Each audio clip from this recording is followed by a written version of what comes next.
After hitting $50 million in revenue, the new CEO called me dead weight and fired me in front of everyone. Joke's on him, I quietly bought the one supplier they can't replace. Now, he's begging, and I get to watch. I just finished my quarterly presentation, a polished, data-driven breakdown of how we'd crossed the $50 million revenue milestone when the new CEO, Damon Reeves, stood up, adjusted his cuff links, and cleared his throat. Before we wrap up, he said with the kind of grin that didn't reach his eyes, "I have one more announcement to make. It concerns our leadership restructuring," he continued. "Olivia will be stepping down as Chief Operating Officer. Her contributions have been significant, and we are deeply grateful." A pause. "But as we pivot into a new phase of aggressive scalability, we need less bottlenecking in operations and more agile decision-making. Olivia's strength is her strategic discipline, but we need to be faster, leaner." A strange silence descended over the room. Not shocked silence, ashamed silence. "I believe your exact words last week were, 'We should hire more carefully and invest in development before scaling too fast,'" Damon added casually. "That kind of caution has its place, but not now.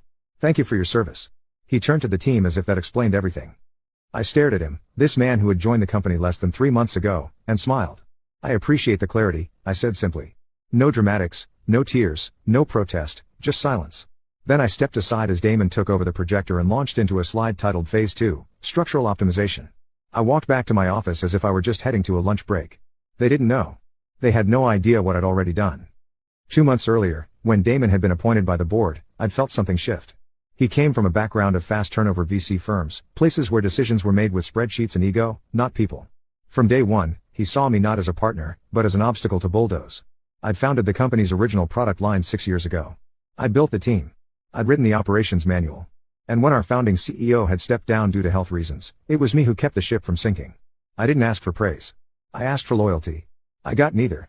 Instead, I noticed changes. Meetings I wasn't invited to. Strategies reversed without discussion, and a growing sense that Damon was crafting a narrative that didn't include me.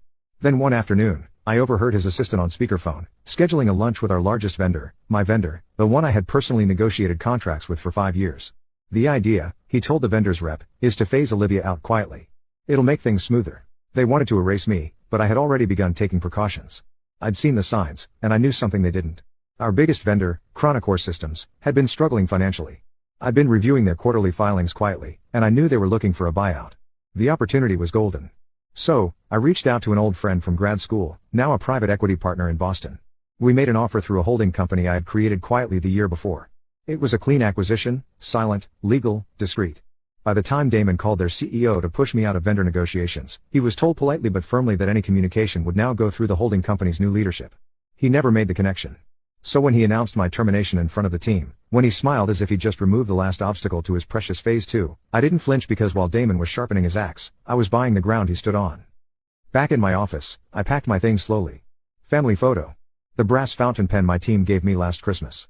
A leather-bound copy of the Lean Startup, still full of my margin notes. I placed everything neatly in a box, then turned to face the glass wall. Through it, I could see Damon laughing with the CFO. I smiled again, softly this time. Tomorrow, the emails would start, the contracts would change, and in 3 days, panic would replace that smug confidence, because the heartbeat of the company's supply chain, the one vendor they couldn't replace, was now owned by me, and I was done being quiet. Friday morning, I received a polite but cold email from HR. Subject, transition plan.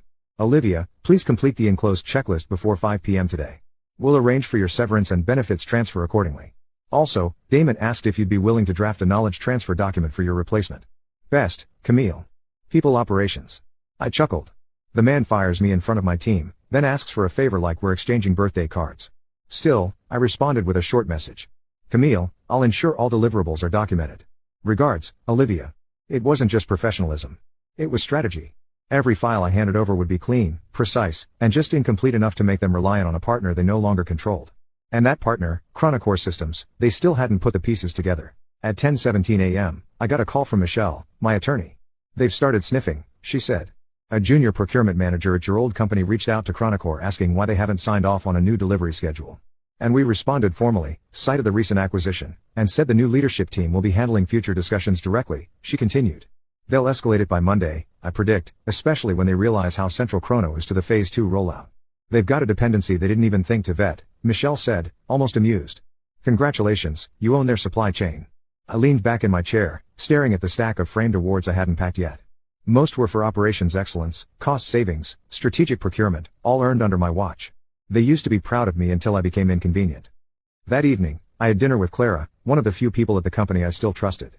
She slid into the booth at our usual wine bar, eyes wide. Everyone's talking about it. Damon was cocky all afternoon, but around 3 p.m., his mood shifted. Something spooked him. I stirred my drink. Was it about Chronocore? She nodded. They were supposed to finalize next quarter's contract this week, but the call got bounced. Legal said something about a change in ownership structure, and now Damon's demanding answers. I raised an eyebrow. So, he's finally paying attention. Clara leaned in. He doesn't know, does he? Not yet. What are you going to do? She asked. I smiled, slow and deliberate. Nothing. I already did it. On Saturday, I received a request for a meeting. Not from Damon, but from their procurement lead, Trevor. Hi Olivia. I know things ended awkwardly, but I was hoping to speak briefly about the Chronocore contract. There seems to be some confusion internally, and you're the only one who handled those negotiations. Would you be open to a quick call? I didn't respond. Not out of pettiness, but because it wasn't my job anymore. Instead, Michelle sent a formal letter on behalf of the holding company, Verity Partners LLC, informing TechLean, the parent company, that all further negotiations regarding Chronocore services would go through Verity's new client relations lead, me. Sunday evening, just after 9 p.m., my phone buzzed again. Unknown caller, Damon Reeves. One missed call, voicemail, one new message. I didn't listen to it. Michelle had advised me not to. Let your silence be the loudest thing in the room, she'd said. And she was right. Monday morning hit like a thunderclap at TechLean HQ. I woke early, brewed my coffee, and pulled up the internal dashboards I still had temporary access to through the vendor portal. In red, unconfirmed fourth quarter supplier contracts pending approval. That pending status would freeze 3 major product lines if left unresolved. At 8:02 a.m., Clara texted.